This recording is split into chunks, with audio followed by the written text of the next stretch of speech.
Olá! Hoje a gente vai mergulhar numa pilha de documentos que, quando a gente junta tudo, mostra uma situação bem complicada e, para ser sincero, até meio assustadora do que rola na internet.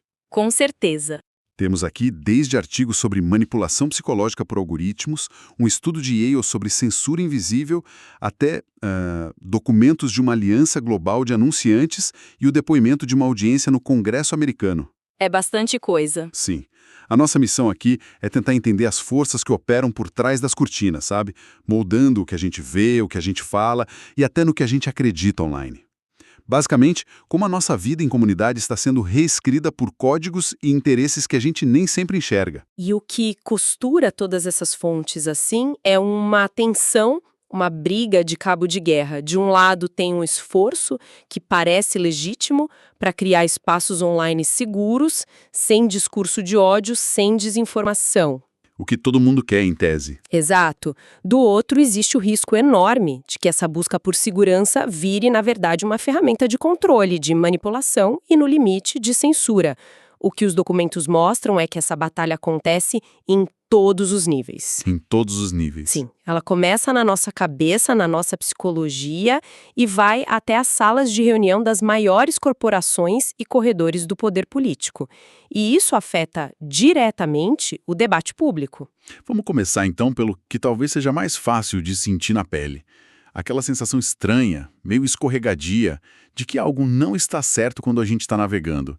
Um dos artigos que você trouxe chama isso de gaslighting digital. Isso. A ideia é que as plataformas, com seus algoritmos, nos fazem duvidar da nossa própria percepção da realidade, né? Exatamente. O termo gaslighting vem da psicologia e descreve uma forma de abuso onde o manipulador faz a vítima questionar a própria sanidade. No mundo digital, isso acontece de formas bem específicas. O artigo lista alguns padrões. Que tipo de padrões? Por exemplo, o conteúdo que desaparece, sabe? Você jura que viu um post ou um comentário e, de repente, ele some. Ah, isso já aconteceu comigo. Você acha que tá ficando maluco? E tem também a moderação inconsistente. Um post seu é permitido, mas um muito parecido de um amigo é removido no dia seguinte sem uma explicação lógica. Você fica sem entender qual é a regra do jogo. E tem as recomendações, né? Às vezes parece que o algoritmo percebe que eu tô meio para baixo e começa a me empurrar mais e mais conteúdo que me deixa ansioso ou irritado só para me manter engajado. É uma sensação horrível. Né? E esse é o terceiro padrão, as recomendações manipuladoras. Elas criam o que o artigo chama de ciclos de feedback que amplificam uma emoção específica. O resultado disso, como o artigo detalha, é um custo psicológico real. E qual seria esse custo? A gente perde a confiança na plataforma, desenvolve uma ansiedade constante e, o que é talvez o mais grave para a vida em comunidade, a gente começa a praticar a autocensura. As pessoas começam a pisar em ovos. Exato. As pessoas passam a evitar certos assuntos ou a suavizar o que escrevem, com medo de esbarrar numa regra invisível e serem punidas pelo algoritmo. E quando as pessoas mais críticas ou com opiniões diferentes começam a se calar por medo, o debate público fica mais pobre, né? Mais homogêneo. Isso isola quem pensa diferente e, no fim, é um passo em direção a uma sociedade menos democrática. É uma degradação silenciosa da esfera pública. Totalmente. E essa autocensura leva a um fenômeno de linguagem fascinante, que outra pesquisa que temos aqui menciona, o algorithmic. Algospeak. É basicamente a criação de códigos para fugir dos robôs de moderação. As pessoas começam a escrever segs em vez de sexo ou unalive, que seria tipo desviver, para falar de morte ou suicídio. É uma adaptação quase como um dialeto de resistência. Eu mesma já me peguei digitando pandemia para falar da pandemia no TikTok. É um pouco ridículo, mas mostra o nível de vigilância que a gente sente e como estamos distorcendo a própria linguagem para sobreviver nesse ambiente. Essa ideia de algospeak é incrível porque mostra as pessoas reagindo a algo que elas sentem que está acontecendo. Mas os seus documentos mostram que isso não é só um sentimento, né? Existe uma engenharia, uma mecânica bem sofisticada por trás disso, como o tal do shadow banning. Exato. Não é só uma sensação. O shadow banning, que é a prática de reduzir a visibilidade do conteúdo de alguém sem que essa pessoa saiba, é uma ferramenta real. E o que um estudo da Universidade de Yale revela é, bem, assustador. O que ele diz? Ele mostra que o shadow banning vai muito além de apenas moderar conteúdo tóxico. Ele é descrito no estudo como um problema de otimização matemática. Uma plataforma pode, deliberadamente, usar essa técnica para esculpir a opinião pública dentro da sua rede. Otimização matemática. Isso soa bem técnico. Como isso funciona na prática? É quase como se ele tivesse um painel de controle da opinião pública. Pense nisso como um DJ controlando o humor da pista de dança. O estudo de Yale mostra que a plataforma pode ter objetivos diferentes. Um deles é maximizar a média de opinião. Maximizar a média. Isso. Se o DJ quer levar todo mundo para um canto da pista, ele não precisa aumentar o volume da música daquele canto. Ele só precisa abaixar o volume da música do outro lado e a média da pista se desloca naturalmente. Entendi. É uma manipulação quase invisível. Eles não promovem uma ideia, eles sutilmente silenciam a ideia oposta. Exatamente. Outro objetivo pode ser minimizar a variância. Criar um consenso. Isso. Na nossa analogia, o DJ quer que todo mundo dance a mesma música. Então ele para de tocar aquelas músicas de nicho que alguns amam e outros odeiam e coloca para tocar aquele pop que todo mundo acha ok. O resultado é uma pista de dança sem paixão, mas unificada. Nas redes, isso cria um falso consenso. O que por si só já é uma forma de controle. E o contrário? Ele pode querer aumentar a briga. Sim, e esse é o objetivo mais perigoso: maximizar a variância. O DJ coloca duas músicas completamente conflitantes para tocar ao mesmo tempo, em lados opostos da pista, forçando as pessoas a escolherem um canto e a odiarem quem está no outro. Isso é a receita para polarização. Total. A plataforma pode ativamente amplificar as vozes mais radicais de ambos os lados para rachar a base de usuários e aumentar o engajamento através do conflito. É a degradação do debate transformada em métrica de sucesso. E o mais louco é que o estudo aponta que uma política de shadow banning, que tem um objetivo político claro, como levar a opinião média para uma direção, pode parecer neutra na superfície. Como assim? Ela pode restringir vozes dos dois lados do espectro, só que de forma assimétrica, para que o resultado final seja o deslocamento desejado. É uma manipulação absurdamente sofisticada. Exatamente. Mas o problema é que essas ferramentas automáticas que permitem esse nível de controle são, na prática, muito burras. Uma outra pesquisa que temos aqui sobre detecção de discurso de ódio na Nova Zelândia deixa isso claríssimo. Ah, essa é ótima. Então eles pegaram um desses modelos de inteligência artificial, treinado com dados majoritariamente americanos, e aplicaram ao contexto da Nova Zelândia. Imagino que o choque cultural tenha causado problemas. Problemas é pouco. Aconteceu o que se poderia esperar. Um fracasso total. O sistema virou uma máquina de falsos positivos. E o que aconteceu na prática? Começou a classificar gírias locais completamente inofensivas como bugger ou digger como discurso de ódio. A razão provável é que essas palavras tinham algumas letras em comum com insultos raciais que estavam nos dados de treinamento dos Estados Unidos. Quer dizer, a ferramenta não tem a menor sensibilidade cultural. Nenhuma. Isso mostra como essa tecnologia, na melhor das hipóteses, é falha e, na pior, é uma forma de imperialismo cultural cega para os contextos locais. Certo. Então a tecnologia é falha, mas permite uma manipulação poderosa. Isso levanta a pergunta: se os robôs são burros, quem realmente está no comando, ditando as regras? Exato. É aqui que os documentos nos levam para o andar de cima, onde o dinheiro e a política se encontram. Vamos falar da Federação Mundial de Anunciantes e da tal GARM. A GARM, que é a Aliança Global por uma Mídia Responsável, foi criada em 2019.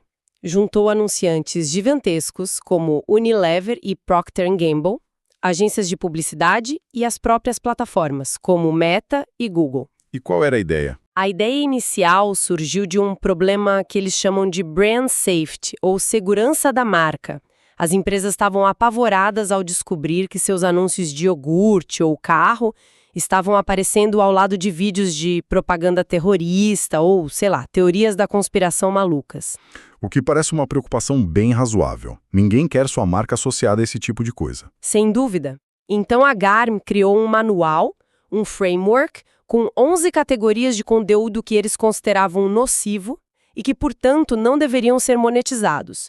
Coisas como discurso de ódio, desinformação sobre saúde, terrorismo, etc. Na teoria, era uma forma de a indústria se autorregular e limpar o ecossistema. Exatamente, na teoria. Mas, para ser justo com o lado dos anunciantes, a motivação deles não parece, pelo menos na superfície, genuinamente comercial e até defensável. Ninguém quer ver o anúncio do seu sabão em pó ao lado de um discurso de ódio. Essa é exatamente a defesa deles. Em uma audiência no Congresso americano, um executivo da Unilever, Harish Patel, disse exatamente isso. A fala dele foi: estar associado a um conteúdo ou plataforma que prejudica nossas marcas não é decididamente do nosso interesse econômico. A lógica é puramente comercial. Sim, eles dizem que é. Não queremos associar nossos produtos a conteúdo que afasta os consumidores. O problema é que essa lógica comercial inevitavelmente esbarra na política. Peraí, então você está dizendo que um grupo de anunciantes, na prática, criou uma espécie de tribunal global sobre o que pode ou não ser dito e monetizado online? Basicamente. Isso parece ter um poder imenso, muito além de apenas proteger marcas. É exatamente essa acusação.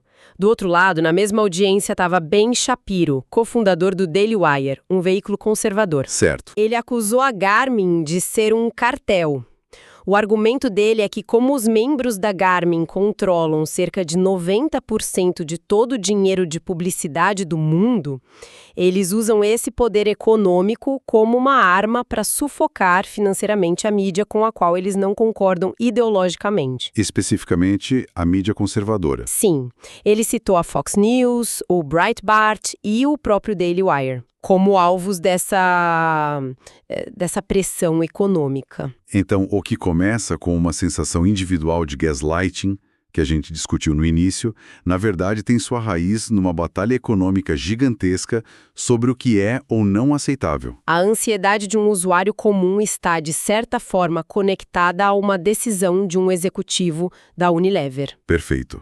A disputa é sobre quem tem o poder de definir o que é conteúdo nocivo, e essa briga foi parar na justiça. O X, antigo Twitter, e a plataforma de vídeos Rumble abriram processos antitrust contra os membros da Garmin. E o que aconteceu? A pressão foi tão grande que a Garmin acabou sendo dissolvida em 2024. O caso todo é um exemplo claro de como a tentativa de regular o conteúdo por razões comerciais se transforma quase que instantaneamente num campo de batalha político e ideológico. O cenário que você está pintando é bem complexo e o poder parece muito concentrado. Isso pode dar uma sensação de impotência, sabe? De que somos só peças desse tabuleiro. Mas as fontes também falam sobre formas de reagir, de resistir. Sim, felizmente. Além de simplesmente apagar os aplicativos, o que são algumas estratégias reais que as pessoas podem usar? No nível individual, o artigo sobre gaslighting digital dá alguns passos práticos para retomar um pouco do controle. O primeiro é a consciência. Só de entender esses padrões de manipulação, a gente já fica menos vulnerável. Entender o jogo. Fazer pausas, desativar notificações para quebrar os ciclos de feedback viciantes. E o terceiro, talvez o mais importante, é diversificar as fontes. Sair ativamente da bolha algorítmica. Buscar perspectivas diferentes. Sim, ler coisas com as quais a gente não concorda. O artigo menciona até ferramentas como o Gaslighting Check, que ajudam a analisar interações e identificar táticas de manipulação. É usar a tecnologia contra ela mesma. Isso é para o indivíduo. Mas e a resistência coletiva? Porque o problema é sistêmico. Um dos artigos, do site Outras Palavras, fala de uma estratégia de ativistas que eles chamam de quádruplo A. Isso mesmo. É um framework que organiza as diferentes táticas que movimentos sociais podem usar para lidar com as plataformas. O primeiro A é de abstenção. O detox digital. É a ideia do detox digital, de organizar boicotes, abandonar as plataformas em massa para mostrar que elas precisam dos usuários e conscientizar sobre o rastro de dados que a gente deixa. O segundo A seria ataque, imagino. Exato. Ataque no sentido de organizar campanhas de pressão. O melhor exemplo foi o boicote #StopHateForProfit, que convenceu centenas de grandes anunciantes a pausarem seus gastos no Facebook. Até que a plataforma tomasse medidas mais duras, né? Isso, contra a desinformação e o discurso de ódio. É usar a lógica econômica do sistema contra ele mesmo. Faz sentido. E as outras duas? O terceiro A é de alternativas. É a estratégia de construir do zero plataformas próprias com outros valores. O Mastodon é um bom exemplo, uma rede social descentralizada, sem um dono único, onde os usuários têm mais controle. O desafio aí é atrair gente, né? O tal do efeito de rede. É o grande desafio. Mas elas funcionam como laboratórios para um futuro digital diferente. Mas vamos ser realistas, criar uma alternativa ao Instagram é quase impossível hoje. Isso me leva a crer que a última estratégia seja mais comum. E é. O último A é de adaptação.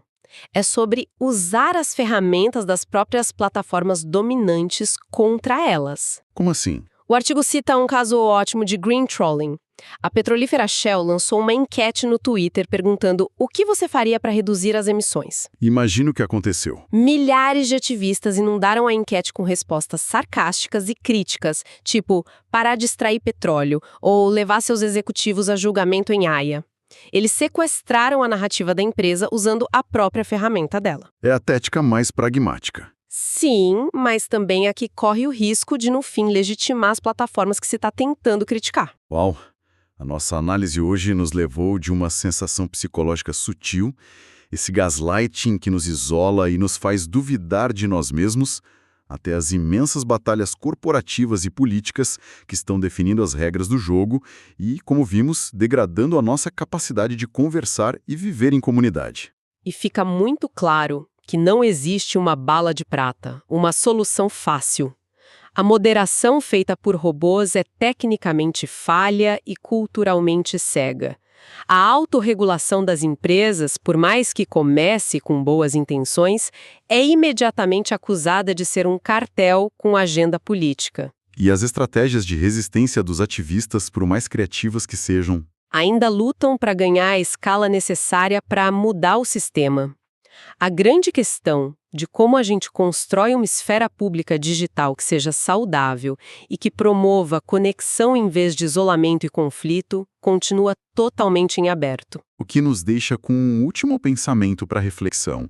Uma das pesquisas que a gente citou mencionou o Algospeak, essa criação de uma nova linguagem para driblar os sensores automáticos. A guerrilha linguística. Exato. Isso levanta uma questão interessante. E se o futuro da liberdade de expressão online não for vencer a batalha pelo controle das plataformas, algo que parece cada vez mais difícil, mas sim uma evolução constante e criativa da própria linguagem, uma espécie de jogo de gato e rato, sempre um passo à frente dos algoritmos que são projetados para nos conter?